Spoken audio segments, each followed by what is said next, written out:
La Fédération des télévisions communautaires autonomes du Québec. S'il vous plaît, vous présenter et vous pouvez débuter. Oui, bonjour, Madame la Présidente, Madame la Vice-présidente, Monsieur le Vice-président et Mesdames les conseillères. Mon nom est Amélie Hintz. Comme on le mentionnait, je représente la Fédération des télévisions communautaires autonomes du Québec et je vous remercie de nous donner la parole dans le cadre de cette audience publique aujourd'hui. La Fédération des télévisions communautaires autonomes du Québec est heureuse d'intervenir dans le cadre du processus actuel qui vise à définir ce qu'est une émission canadienne et à soutenir la création et la diffusion d'un contenu audiovisuel canadien. Depuis plus de 50 ans, les TCA jouent un rôle central dans la production de contenu local, citoyen et indépendant. La production d'accès communautaire, c'est plus que de la production de contenu. Elle produit de la valeur pour ses communautés, un sentiment d'appartenance et favorise l'exercice d'une citoyenneté active. La Fédération regroupe 42 corporations à but non lucratif réparties dans 15 des 17 régions administratives du Québec, mobilisant plus de 600 bénévoles chaque année pour produire de l'information locale, culturelle, sportive, artistique et politique dans près de 600 municipalités. Ça, c'est, soit dit en passant, 75% des municipalités de la province. Quand je parle d'information ici, je ne parle pas seulement de nouvelles, mais bien de tout ce qui a trait à la vie dans la communauté. Je tenais à le préciser parce que je ne plaide pas ici pour un financement des nouvelles exclusivement, mais bien de l'information au sens large, de la culture, de la vie des communautés locales que servent les télévisions communautaires. Ce modèle canadien a longtemps été reconnu à l'international comme un exemple d'engagement communautaire en communication, mais le modèle n'est plus que l'ombre de lui-même. Malgré la reconnaissance explicite de leur rôle dans la loi sur la radiodiffusion modifiée par le projet de loi C11, les télévisions communautaires est absente de l'avis de consultation actuel du CRTC. Malgré le fait que nous représentons l'un des 3 piliers du système de radiodiffusion canadien, aucune question n'est destinée à notre rôle et à ce que les plateformes en ligne pourraient amener à la production et à la diffusion de notre contenu. Nous avons tout de même pu répondre à certaines questions dans lesquelles nous pouvions nous insérer. Ainsi, la Fédération propose la création d'un fonds d'accès à la télévision communautaire indépendante.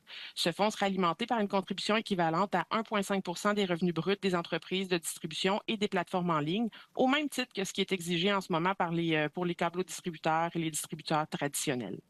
Il sera également indépendant des entreprises qui y contribuent et destiné exclusivement à soutenir la télévision communautaire autonome.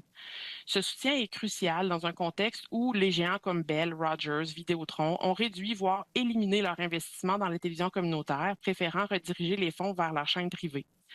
Le résultat est un affaiblissement de l'information locale et du rayonnement de la culture locale, en particulier en région. Pendant ce temps, les plateformes numériques qui prennent une part croissante du marché ne sont soumises à aucune exigence de contribution au contenu local. Le fonds permettrait de corriger ces inégalités. Il assurait la pérennité de la production de nouvelles, d'informations et de contenu culturel local, une programmation souvent coûteuse et difficile à rentabiliser, mais essentielle pour la démocratie et l'identité régionale. Il garantirait aussi une accessibilité accrue à du contenu de langue autochtone, à des émissions éducatives et à la représentation de la diversité culturelle. Enfin, la Fédération recommande que la distribution de la programmation communautaire soit obligatoire pour tous les distributeurs, traditionnels ou en ligne, sur un territoire donné pour que chaque citoyen puisse y avoir accès, peu importe son fournisseur de services. En somme, pour garantir un système de radiodiffusion équitable, accessible et représentatif de toutes les voix, la Fédération appelle le CRTC à reconnaître concrètement le rôle des TCA à travers la mise en place d'un fonds dédié, soutenu par tous les acteurs de l'écosystème médiatique.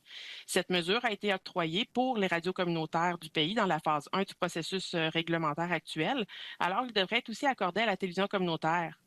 Comme le CPSC ainsi que d'autres centres de recherche du pays comme le Digital News Report l'ont démontré la semaine dernière, la télévision reste le médium principal d'information pour les citoyens canadiens. La télévision communautaire produit du contenu canadien à 100% et subit, comme les autres secteurs et acteurs, les contre-coups de la place grandissante que les plateformes en ligne ont prise dans les dernières années. Je crois que nous devons faire partie des mesures qui vont être adoptées par le CRTC pour une plus grande équité et nous faisons certainement partie de la solution à la distribution et au rayonnement des contenus du pays. Je vous remercie de m'avoir écouté. Vous pouvez poser vos questions en français ou en anglais. Merci. Merci beaucoup de votre participation. On va commencer les questions avec la vice-présidente. Merci. Merci beaucoup. Bonjour, Madame Hens. Vous êtes notre dernière intervenante dans cette audience. Alors, félicitations. C'est un rôle privilégié. Vous avez couvert énormément de choses dans votre intervention. Il y a certaines thématiques qui sont un peu à l'extérieur de notre propos. Vous avez parlé notamment de questions de distribution. Ça va être davantage abordé dans la prochaine audience sur les dynamiques de marché. J'ose espérer que vous y contribuerez. Mais je vais concentrer mes questions parce qu'on n'a pas énormément de temps, sur votre suggestion de créer un fonds d'accès à la télévision communautaire indépendante. Pouvez-vous expliquer en quoi les ressources qui sont actuellement disponibles pour soutenir la production de programmation communautaire sont insuffisantes? Et aussi le lien entre la programmation communautaire et les objectifs de la politique publique prévus dans la loi. Oui, absolument. Puis félicitations à vous d'être passé à travers toutes ces journées d'audience. Je suis bien contente d'être la dernière à passer quand même. Oui, les fonds actuellement attribués, en fait, sont insuffisants parce qu'ils ont été diminués avec le temps depuis de nombreuses années. En fait, depuis les années 90 et même avant, les fonds qui étaient dédiés à la télévision communautaire n'ont cessé de diminuer. Donc, ça a commencé, en fait, par l'audience de 2016, le CRTC a diminué en fait la participation des câblodistributeurs à la télévision, à la programmation d'accès, l'a diminué de 2 à 1,5 parce que supposément il y avait trop d'argent dans la télévision communautaire. Et ensuite, le CRTC a autorisé toutes les EDR en zone urbaine et semi-urbaine à rediriger ce pourcentage-là qui était tombé à 1,5 le rediriger pour la création de leur nouvelle locale dans leur chaîne privée. Donc ça fait en sorte qu'à peu près, il y a presque 1 million de dollars qui est parti du système pour la télévision communautaire, en fait. Et ça, c'est juste au Québec. Parce que moi, mes chiffres, je les ai calculés avec tous mes membres, les 42 membres. Puis ça, c'est juste pour le Québec. Donc, on peut imaginer que pour le reste du Canada, les chiffres sont triples, quadruples, voire même plus. Donc, l'argent n'est plus au rendez-vous. C'est de plus en plus difficile d'avoir des fonds pour se financer. Les télévisions communautaires autonomes n'ont pas le droit de faire de la publicité commerciale. On n'a pas le droit d'aller chercher des sources de revenus comme ça. On dépend des câblos-distributeurs et évidemment du bon vouloir de nos populations. Et au Québec, on est chanceux du financement qui vient du ministère de la Culture et des Communications, qui donne de l'argent, oui, mais ça ne paye même pas un salaire par année. Donc, il ne faut pas non plus penser qu'on est riche. Donc, c'est pour ça que avec le fait qu'il y a moins d'abonnés d'année en année au câble, on a moins d'argent qui revient à nous parce que nous, on est subventionné à un pourcentage des revenus bruts des câblos-distributeurs. Puis, vous l'avez sûrement entendu là, durant les dernières semaines, ces revenus-là sont en chute libre. C'est pour ça qu'on veut que pour une question d'équité, parce que c'est une exigence du CRTC de contribuer et de diffuser la télévision communautaire, la télévision d'accès au Canada, que les entreprises en ligne participent aussi à cet effort-là. Pour nous, ça va de soi. Mais pourquoi ça serait une meilleure idée de mettre sur pied un fonds dédié avec tout ce que ça comporte, par exemple, de frais administratifs qui vient souvent gruger une bonne partie du petit pécule disponible pour les télévisions communautaires? Pourquoi privilégier cette approche? Parce que vous n'êtes pas le premier intervenant à nous proposer de mettre sur pied un fonds. Je pense qu'on a eu 5-6 demandes pour divers fonds. Pourquoi privilégier cette approche plutôt que d'explorer, par exemple, des enveloppes dédiées ou des contributions plus resserrées en matière de programmation canadienne ou même de programmation à risque? J'aimerais comprendre le choix du véhicule ici. Oui, ben pour nous, en fait, c'était la solution la plus simple parce que en ce moment, les EDR traditionnels, en fait, participent en fonction de leur licence accordée sur un territoire. Donc, ils financent une télévision territoriale, locale. C'est quelque chose qui serait pas possible de faire avec les entreprises en ligne parce qu'elles n'ont pas de licence territoriale, donc ne sont pas attachées à un territoire en particulier.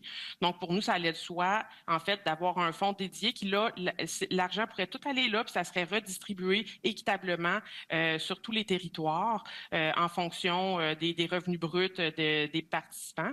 Ceci dit, est-ce qu'on est fermé à l'idée d'utiliser des fonds qui existent déjà, qui pourraient agir de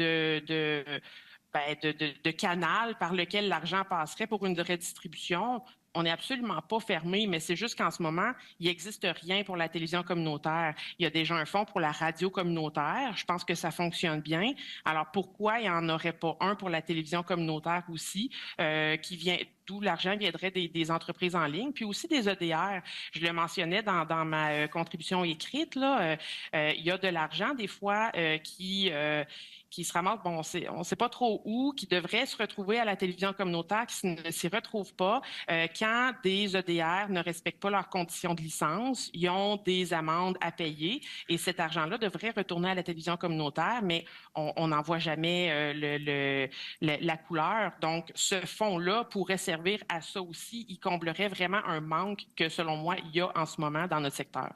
Et dites-moi, le nouveau fonds couvrirait les nouvelles, d'après ce que j'ai pu comprendre, mais est-ce qu'il y a d'autres types de programmation qui pourraient être financées à même ce nouveau fonds, notamment les programmations à risque? Là? Oui, absolument. Bien, toute la programmation communautaire, en fait, parce que comme je le disais, oui, on produit de la nouvelle, mais la plupart des télévisions communautaires produisent pas du hard news, comme on dit. Donc, ça va être, c'est de l'information. Ça reste de l'information sur qu'est-ce qui se passe dans ta communauté, les acteurs clés, les gens qui sont en action chez vous. Donc, ça reste de la nouvelle parce que on s'entend, la télévision communautaire ne fait pas ou très, très, très peu de fiction. Nous, on est dans la réalité. On est dans ce qui se passe chez nous pour que les citoyens aient accès à se voir à la télévision, à être vus, à diffuser la culture locale qui se passe. Donc, c'est tout ce contenu-là qui pourrait être financé, en fait, par ce fonds-là, parce que 100% de ce qu'on produit, c'est du contenu canadien, c'est de la production locale. Donc, ça se qualifierait, c'est en plein dans ce qu'on essaie de faire avec l'audience actuelle, de définir c'est quoi le contenu local. Nous, 100% de ce qu'on fait est local, c'est même pas discutable. Donc, ce que j'entends, c'est que finalement, votre proposition vise à combler un trou, puisqu'il existe des mécanismes du côté de la radio. Ce que vous nous dites, c'est qu'on n'a pas l'équivalent du côté de la télévision. Est-ce qu'il y aurait des arrimages à faire avec les mécanismes qui existent déjà du côté de la radio? Oui, sans doute. On a des liens avec le Fonds des radios communautaires. Je veux dire, je côtoie le directeur Alex Friedman régulièrement. On se rencontre. Puis, il y aurait certainement des choses à faire s'il n'y a pas une possibilité ou une volonté de créer un fonds vraiment destiné à la télévision communautaire. Est-ce qu'on peut se greffer à un autre fonds qui existe déjà, puis avoir une enveloppe dédiée où l'argent provient de la télévision, du streaming télévisuel en ligne? Moi, je suis pas fermée là, parce que mon objectif, c'est pas de créer quelque chose pour moi. Moi, je veux aider mon secteur. Donc, peu importe la manière dont ça va arriver, si on réussit à vous convaincre que les entreprises en ligne devraient contribuer, comme les ODR terrestres, à financer le contenu local que nous, on fait, moi, après ça, la manière dont on va y arriver, là, je suis ouverte à 100%. Merci pour ces précisions, parce que la proposition d'un fonds dédié occupait une bonne place là, dans votre soumission. Alors, ça permet de clarifier votre position. Je veux peut-être passer à un autre sujet. Dans votre soumission, vous dites que les seuils de contribution de dépenses en émissions canadiennes établis par le Conseil sont trop élevés. Pouvez-vous préciser votre position là-dessus? Oui, absolument. Je vais essayer de le retrouver, là, mais nous, dans notre première intervention, en fait, on avait démontré que les entreprises qui faisaient moins de 10 millions de dollars en contribuant quand même allaient pouvoir faire une grosse différence dans la production de contenu pour les télévisions communautaires. Puis l'exemple que je donnais, je pense que c'est une entreprise qui faisait 9 millions, qui ne serait pas assujettie en ce moment à la loi, en contribuant au même seuil que les autres, participerait à injecter des centaines de milliers de dollars dans la production communautaire. Puis pour nous, ça fait une grosse différence là, parce on fait pas de la production qui coûte des millions de dollars. C'est pas des films à grand déploiement, c'est du contenu local qu'on fait pour nos citoyens. Donc ça permettrait, on avait déterminé que ça permettrait de financer jusqu'à 2 emplois à temps plein par télévision communautaire au pays. Avec ça, c'est pour ça qu'on dit que les seuils, nous, on aurait descendu ces seuils-là parce que leur contribution font une différence, puis il y aurait eu un impact, un grand impact dans notre secteur. Donc, est-ce que c'est une approche taille unique, c'est-à-dire qu'on descend les seuils pour l'ensemble des joueurs dans le système, ou on pourrait imaginer des seuils différents selon la taille de l'entreprise ou un pourcentage selon la taille de l'entreprise, notamment les plateformes étrangères? Et le cas échéant, comment est-ce qu'on détermine qu'est-ce qui est le bon seuil selon l'entreprise avec laquelle on est en train de composer? Oui, effectivement, moi, je serais venue capter, en fait, les entreprises qui, en ce moment, sont à l'extérieur des seuils mentionnés. Mais oui, tout à fait, ça pourrait être modulable en fonction, les pourcentages pourraient être modulables en fonction des revenus bruts, effectivement, des entreprises. Absolument, parce qu'on s'entend, ça n'a pas on n'est pas dans la même, on joue pas dans la même cour là, si on fait des centaines de millions ou 8, 9 millions, 5 millions. Par contre, chaque contribution va compter. Comment on pourrait arriver à déterminer les pourcentages? Très bonne question. Moi, j'ai pas vraiment accès aux chiffres de, bon, c'est quoi les revenus bruts de chaque entreprise. Mais je serais très intéressée à m'asseoir autour d'une table et à faire des calculs pour voir qu'est-ce que ça pourrait rapporter au secteur, puis quelle différence ça pourrait faire, puis où est-ce qu'on va justement pour permettre à notre secteur de ne pas mourir, parce que là, c'est un peu ça l'enjeu. Notre secteur est en crise, puis je sais qu'on n'est pas les seuls. J'ai écouté plusieurs autres intervenants, puis tout le monde a besoin de avoir un petit peu d'eau au moulin. Mais oui, c'est clairement, selon moi, c'est une question sur laquelle on devrait se pencher. Puis au-delà d'avoir des obligations via les dépenses d'émissions canadiennes pour la télé communautaire, est-ce que les obligations devraient être encore plus restrictives et viser certains types de programmation en particulier? Je suis pas certaine. Je suis pas certaine parce que moi, je suis une fervente défenseur du fait que la télévision communautaire autonome a été créée dans les milieux par la population pour remplir un besoin. C'est eux qui connaissent leurs besoins, c'est eux qui savent de quoi ils ont besoin, qu'est-ce qu'ils veulent voir, qu'est-ce qu'ils veulent entendre. Puis ça peut être différent d'une région à l'autre, d'une communauté à l'autre. Donc, il y aurait moyen de rester large dans la définition, mais la définition actuelle du contenu d'accès et du contenu local communautaire dans la réglementation est déjà présente. Puis, je pense, elle répond aux besoins. Donc, je pense qu'on pourrait simplement se baser là-dessus. Le seul bémol que j'apporterais, c'est que moi, j'insiste beaucoup pour que ce soit le contenu de la télévision communautaire autonome, indépendante qui soit financé et non pas le contenu de la télévision communautaire de câbleau-distributeur qui soit financé avec ça. Donc, c'est évident que je n'irai pas financer avec les plateformes en ligne Ma TV, Nous Local, de Bell, etc. C'est vraiment les indépendants sur le terrain qui ont été créés par les citoyens. Merci beaucoup, Mme Hayes. C'est tout? Merci beaucoup. Alors, on va continuer avec la conseillère Paquette. Bonjour, Mme Hayes. Bonjour. Vous avez parlé du Fonds des radios communautaires lorsque vous discutiez. En fait, vous avez mentionné que vous seriez ouverte à collaborer avec eux pour trouver des solutions au financement. Comment vous voyez le rôle de la télé communautaire par rapport à celui de la radio, de la radio communautaire dans un écosystème régional? Est-ce que ce sont des rôles complémentaires ou est-ce que ce sont des rôles qui se recoupent en quelque sorte? Actuellement, en tout cas, pour ce qui est du Québec, là, c'est complémentaire parce qu'on remarque, si on regarde une carte où il y a une distribution de la télévision communautaire et de la radio communautaire, on est souvent dans des secteurs différents. On couvre pas nécessairement le même territoire. C'est très rare qu'on va couvrir la même affaire. Donc, je pense que c'est complémentaire. Puis, c'est aussi de permettre aux citoyens de s'informer de la manière qu'ils veulent parce que, je veux dire, on pourrait dire, on ferme tout ça. La radio, la TV, on ferme tout ça, puis on va juste s'informer avec le journal. Mais c'est pas tout le monde qui lit le journal. C'est pas tout le monde qui va chercher ces nouvelles de cette manière-là. Même chose avec la radio et la télévision. Il y en a que c'est à la télé qui vont regarder leurs nouvelles. Il y en a que c'est à la radio. Donc, c'est d'offrir aux citoyens l'opportunité de s'informer comme lui le veut, puis de s'assurer qu'il y a un maximum de citoyens qui soient informés, là, finalement. Puis, c'est ça, je l'ai mentionné tout à l'heure, mais la télévision reste le médium principal qui est utilisé pour s'informer au Canada encore aujourd'hui. Et même sur le plan communautaire, vous pensez?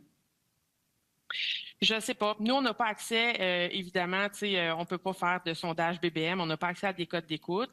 Mais je sais que s'il y a 42 télévisions communautaires au Québec qui sont encore vivantes, qu'il y a 600 bénévoles qui s'impliquent là-dedans, puis qu'il y a des centaines d'heures de fêtes à chaque année, c'est parce que c'est regardé, c'est apprécié, puis c'est un besoin qui est comblé. OK. Puis j'aimerais parler parce qu'il y a la télé, il y a la radio, mais de plus en plus, il y a les services en ligne. Il y a une offre en ligne qui est nécessaire pour rejoindre le public. Comment, je comprends que vous avez des versions web pour la plupart des télévisions de vos membres. Comment vous évaluez ce changement-là, donc l'arrivée d'une présence sur Internet, sur la portée puis sur l'engagement du public de vos stations membres? C'est sûr que ça a changé. Il a fallu évidemment investir beaucoup pour justement investir le web. Donc, on est tous présents évidemment sur le web, sur YouTube. On était très présent aussi sur les réseaux sociaux, Meta. J'ai plusieurs communautés qui avaient développé au fil des ans. Tu sais, Meta, Facebook est quand même là depuis 2017, qui avait développé des communautés vraiment impressionnantes sur le web. Puis, il y avait une belle interaction. On a évidemment tout perdu ça avec à cause de la réglementation, puis le désir de Meta de se retirer pour être sûr de ne pas participer monétairement. Mais les efforts sont là, c'est fait. On travaille toujours sur des nouveaux projets. On développe maintenant une application télévision pour être disponible sur les télévisions intelligentes pour que les gens puissent nous écouter aussi en ligne directement sur la télévision. Ça a chamboulé notre manière de faire les choses. On s'adapte comme tous les autres réseaux, en fait, comme toutes les autres télévisions qui se posent des questions en ce moment. Puis est-ce que vous sentez que ça marche? Est-ce que vous sentez que les gens vous écoutent via les nouveaux modes de diffusion ou c'est encore la bonne vieille télé qui regroupe le plus d'auditoire? Ça va varier beaucoup selon la tranche d'âge de la population, je dirais. Mais oui, c'est sûr qu'il y a un grand un shift. Surtout chez les plus jeunes. Puis, il y a de moins en moins de personnes abonnées au câble.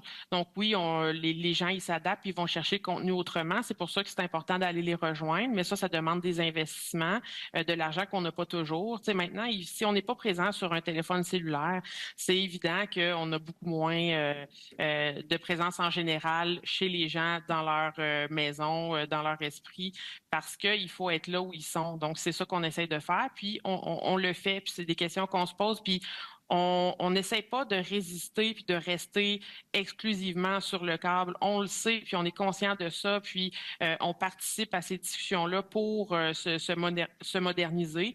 Mais c'est ça, c'est difficile de trouver une solution miracle. Tu sais, même quand les grands réseaux, Bell, Vidéotron, sont venus devant vous, puis eux autres aussi sont en crise, si eux ont de la misère à trouver des solutions, imaginez nous autres avec nos moyens familiques. Très bien, merci. Pas d'autres questions. Merci beaucoup.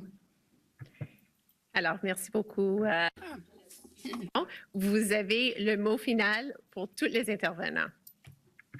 Ben oui, merci. J'aurais voulu peut-être répondre à une question qui a été posée un petit peu plus tôt à Unifor concernant Bell qui a demandé à rediriger l'argent de la télévision communautaire à la production de nouvelles privées. C'est une question qui m'a beaucoup interpellée. Je pense qu'elle a été posée par Madame Naidoo. Donc, la question c'était est-ce que ça serait efficace? Puis c'est une bonne idée. Ben la réponse est non. En fait, le CRTC a déjà essayé, comme je le disais tout à l'heure, en 2016, en permettant aux EDR de rediriger l'argent de la télé communautaire vers leur nouvelle locale privée. Ce sont des millions de dollars qui ont été pris de la télévision communautaire pour financer les nouvelles locales. Puis pour quel résultat? Ben, dans les 2, 3, 4 dernières années, Bell, Vidéotron, Rogers ont fermé des bureaux régionaux de nouvelles, ont mis à pied des centaines de journalistes. Le CRTC devrait investiguer là-dessus avant d'aller de l'avant avec une telle mesure, puis de réitérer ce genre de mesures-là parce que clairement, ça ne fonctionne pas. Ce que je suggère, par contre, c'est de redistribuer l'argent gardé par les EDR pour leur propre canal communautaire, ce qui n'est pas réellement un canal communautaire d'accès, pour le donner donner à la télévision réellement indépendante puis au travail que nous, on fait. Donc, ça, c'est la question complémentaire à laquelle je voulais répondre. Sinon, comme mot de la fin, ben écoutez, merci beaucoup de nous avoir permis de nous exprimer. Puis j'espère sincèrement avoir convaincu le CRTC que l'élément communautaire est un pilier du système de radiodiffusion canadien dont on devrait être fier et qu'on devrait soutenir. Notre secteur, c'est un rempart contre les plateformes dominées par les algorithmes, les besoins de performance et l'individualisation de la production que l'on voit sur les médias sociaux. Nous sommes un espace inclusif et nous rejoignons les publics oubliés par les plateformes numériques. Nous sommes un rempart contre la désinformation et en offrant un cadre de confiance et de proximité. Nous sommes un rempart à la crise des médias locaux et régionaux. Dans un monde numérique souvent individualiste, impersonnel et opaque, nous offrons un espace collectif ancré et transparent. Nous sommes plus que jamais nécessaires pour une démocratie en santé. Ce que nous demandons, ce n'est pas un privilège, c'est une reconnaissance, celle d'un secteur qui œuvre depuis des décennies pour faire vivre l'expression locale, le débat démocratique et l'inclusion sociale. Les télévisions communautaires ne sont pas du passé, elles sont la condition d'un avenir médiatique canadien plus juste, plus accessible et plus représentatif, ce qui, je crois, essaie de faire la loi actuellement. Merci beaucoup. Merci beaucoup. Merci.